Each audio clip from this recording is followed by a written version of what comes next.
Hablar de la seguridad en el Perú, vamos a hablar de este nuevo estado de emergencia, un primer balance que todavía no ha hecho el presidente de la República, José Gerí. Lo que sí continúa, lamentablemente, es los crímenes, los homicidios. Ya se encuentra en nuestros estudios el exministro del Interior, Kluber Aliaga, a quien le doy la más cordial bienvenida. ¿Cómo está, señor Aliaga? Bienvenido. Buenos días, Perla, encantado de estar en el programa. Un saludo afectuoso a todos los peruanos. Bueno, yo me he quedado, le comentaba, profundamente preocupada con las declaraciones que ha dado el jefe del INPE, el señor Iván Paredes, en el sentido que de los 69 penales que existen a nivel nacional, solamente 30 tienen bloqueadores de señal de celular, y que incluso de estos 30 penales que cuentan con este sistema, los bloqueadores están ubicados de manera ineficiente, porque dice que genera zonas muertas dentro de las cárceles, y otras sí tienen señal activa, es decir, los presos efectivamente se pueden comunicar con el exterior. Ha ido más allá el jefe del INPE y ha dicho incluso que hay bloqueadores que no funcionan hace 10 años, que les falta mantenimiento, que solamente son capaces de captar señales 2D y 3G, cuando ahora 2G y 3G, perdón, cuando ahora ya mi teléfono tiene 5G y el de usted también. Entonces, claro, uno dice, a ver, queremos luchar contra el crimen, queremos que este estado de emergencia funcione porque lo necesitamos, más allá de quién sea el presidente en este momento, pero desde las cárceles se maneja todo, ¿ah? Y el propio jefe del INPE lo ha reconocido. Bueno, así es en cierto modo.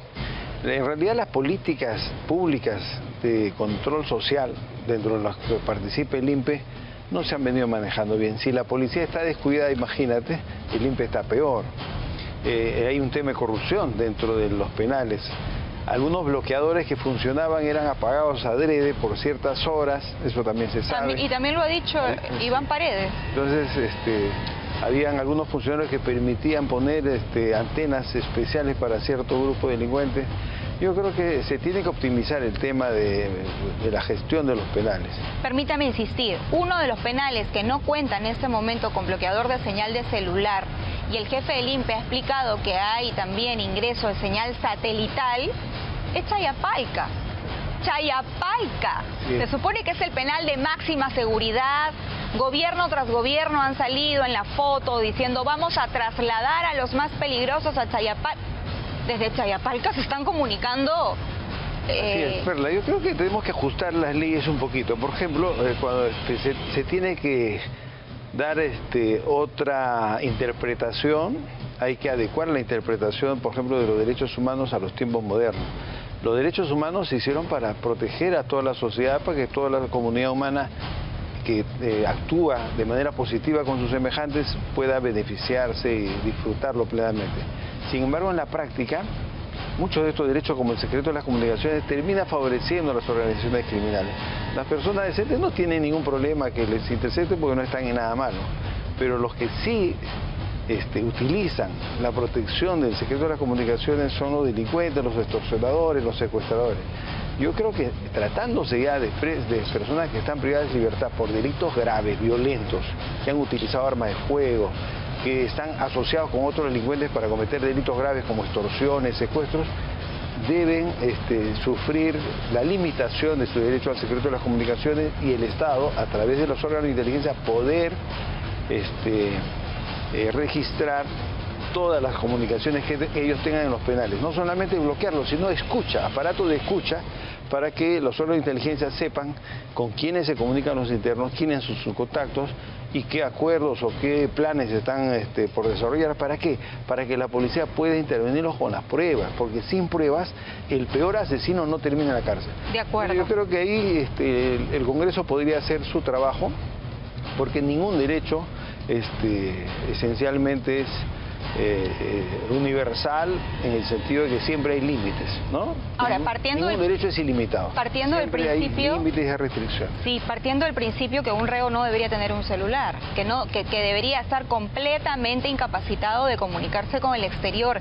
Y claro, el jefe del INPE está diciendo que no hay bloqueadores de celulares, que los bloqueadores no funcionan, que hay antenas de telefonía cerca de las cárceles también, que permiten esta comunicación con el exterior, y entonces yo digo, a ver, vamos muertos.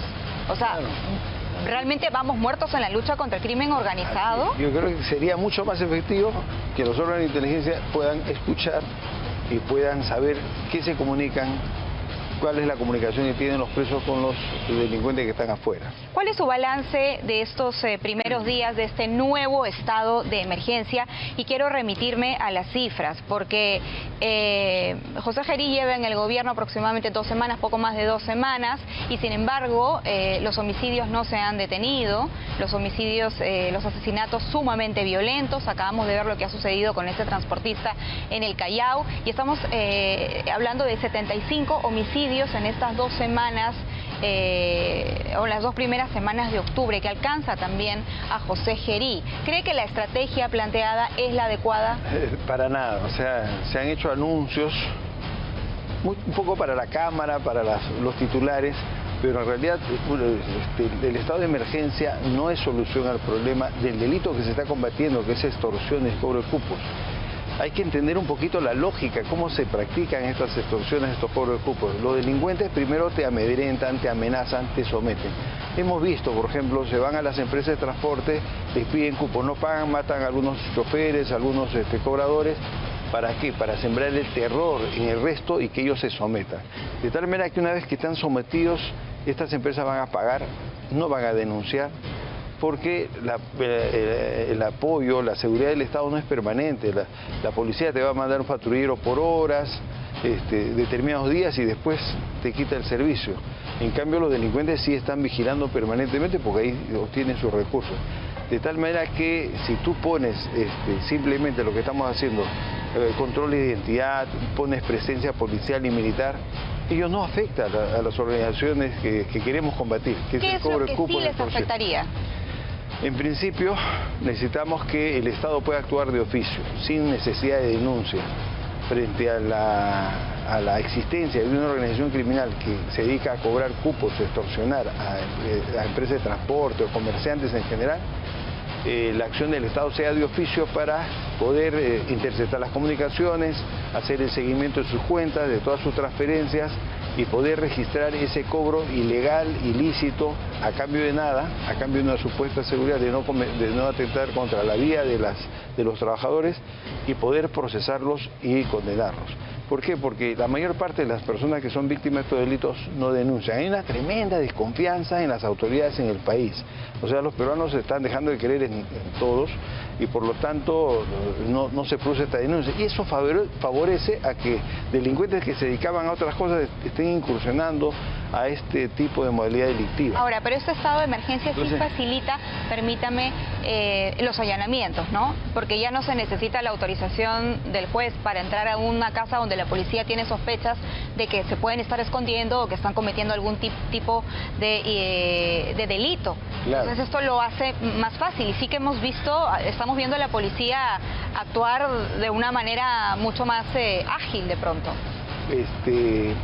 Funcionaría mejor si es que tuviéramos inteligencia previa, conocimiento previo. Pero también si tú le anuncias al delincuente que vas a hacer estado de emergencia y vas a hacer allanamiento, muchos de ellos seguramente ya se deshicieron de todas las pruebas que lo pueden incriminar, vas a hacer el registro, no vas a encontrar nada. Solamente algunos ahí descuidados o confiados que les puedas encontrar una arma, algunas cosas. Entonces, la efectividad de las acciones operativas se da cuando se aprovecha el factor sorpresa. Cuando tú les caes, así como se captura a Bienmail, o sea, llegas de un momento a otro. Pero cuando es una cosa avisada, ¿no? Pues normalmente agarras a los tontitos, a los que digamos son más confiados, y la efectividad es muy pequeña, mucho esfuerzo. Mira, imagínate la cantidad de efectivos que tú empleas diariamente. La cantidad de recursos para tener 1 o 2 capturas al día, pues no es nada. Se está anunciando un nuevo paro de transportistas para el día 4 de noviembre y claro, este paro está siendo motivado por el asesinato de los transportistas en el Callao. El Callao ha roto récords históricos de homicidios en este año 2025. De acuerdo al SINADEF, al 23 de octubre son 156 homicidios. En comparación al periodo anterior del año 2024, eran 146, este año son 156, y los lugares donde más se ha registrado es Bellavista con 69 homicidios, el distrito del Callao con 45 y precisamente Ventanilla con 32 personas que han perdido la vida, ¿no?, de forma violenta. Ventanilla, además, donde ocurrió el último asesinato del transportista en este lugar, que está en estado de emergencia, pero la gente no lo percibe.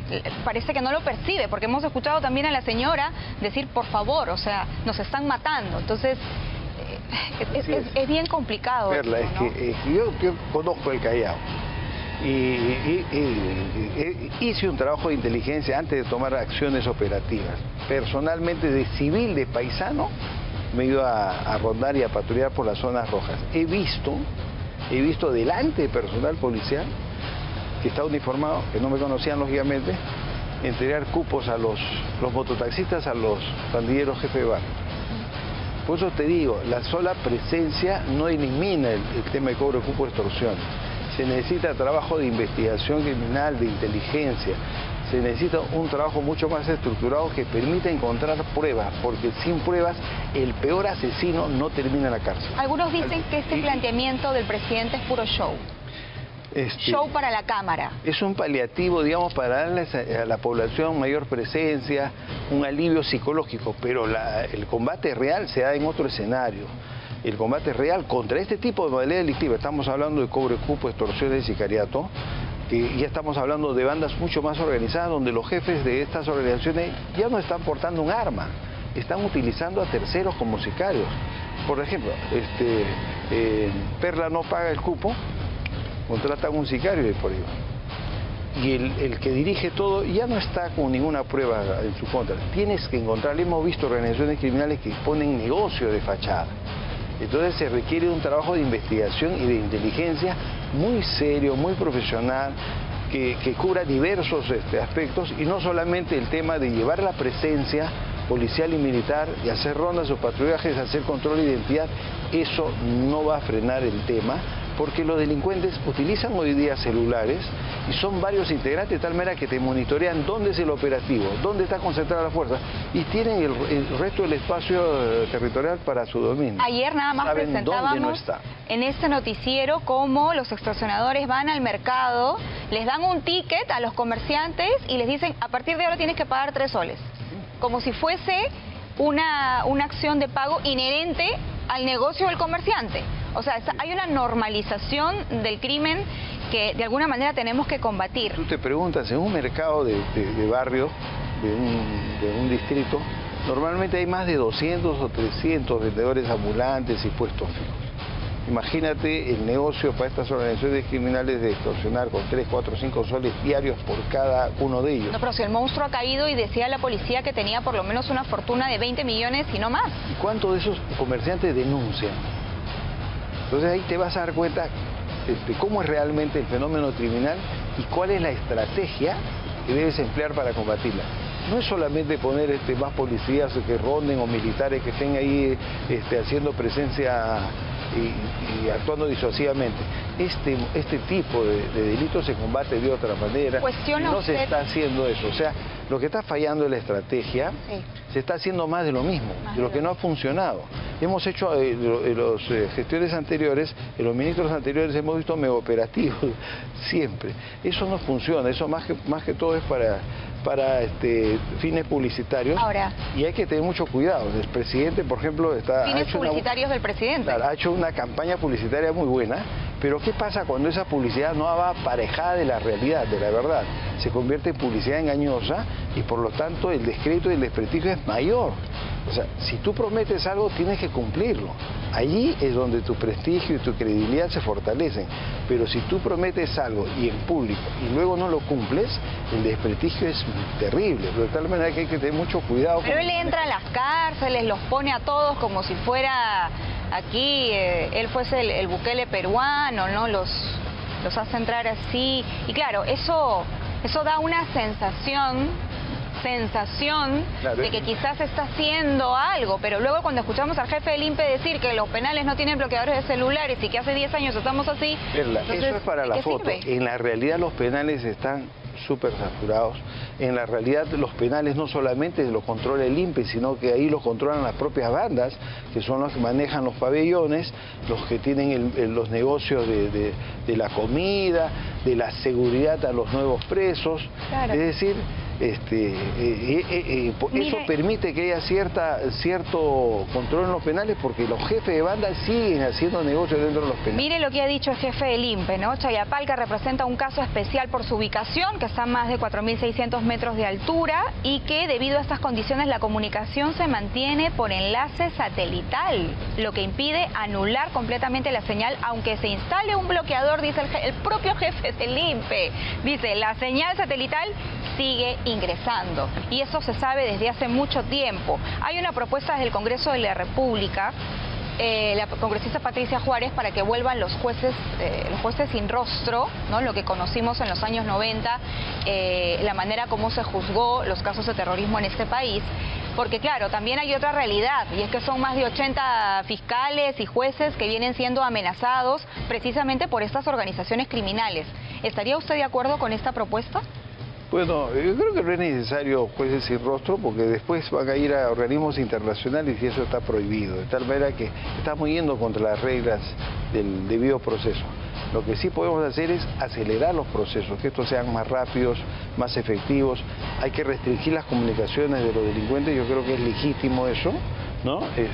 Simplemente hay que cambiar algunos paradigmas respecto a lo que al alcance de la protección de los derechos humanos. Los derechos humanos deben servir principalmente a los integrantes de la sociedad y no terminar beneficiando a los delincuentes. Y si partimos de esa premisa, podemos hacer ajustes, podemos hacer restricciones, garantizando la plena vigencia de los derechos ciudadanos, de los derechos humanos para toda la población, pero de manera restringida a aquellos delincuentes especialmente peligrosos. Estamos hablando de delincuentes que portan armas, que psicológicamente están preparados para quitarle la vida a cualquiera. Entonces, no estamos hablando de delitos menores donde la gente... No, claro, esto ya es otro nivel. No tiene la determinación de quitarle la vida a otras personas. Entonces, para ese tipo de delincuentes violentos se deben tomar medidas... Brevemente, este régimen A1 que ha anunciado el presidente de ponerlos a los presos peligrosos en una zona diferente dentro del penal, Perla, mira, ¿funcionará? Brevemente, porque ya tenemos... Brevemente. Lo ideal es que los delincuentes peligrosos no se junten, porque si tú pones a 3 sicarios, 4 sicarios, los juntas con otros 10, 15, estás convirtiendo en una organización criminal muy peligrosa, porque ya eran 3 que entraron y terminan siendo 15 al salir. Lo que nos quiere decir que esa propuesta del régimen A1 no funcionaría. Ese régimen puede funcionar si tú los mantienes aislados en celdas unipersonales y no, digamos, restringiendo al máximo la comunicación. ¿Por qué? Porque estando en prisión 3, 4, 5 años, 7 años, salen recontra amigos, patas, hermanos ya. Y ya conforman nuevas bandas. Así aparecieron las bandas injerto, porque iban delincuentes al penal, los juntaban ahí y al salir ya se conocían y se contactaban, y así surgieron las bandas injerto. Muchas gracias, General Club Elariaga, conversando con nosotros esta mañana. Yo no sé, la verdad, a mí se me ha ido un poco la esperanza, ¿no? Con lo que ha dicho el jefe del INPE. Y hace tantos años venimos con esto de las cárceles. Es ahí donde hay que entrar, pero hay que entrar con decisión.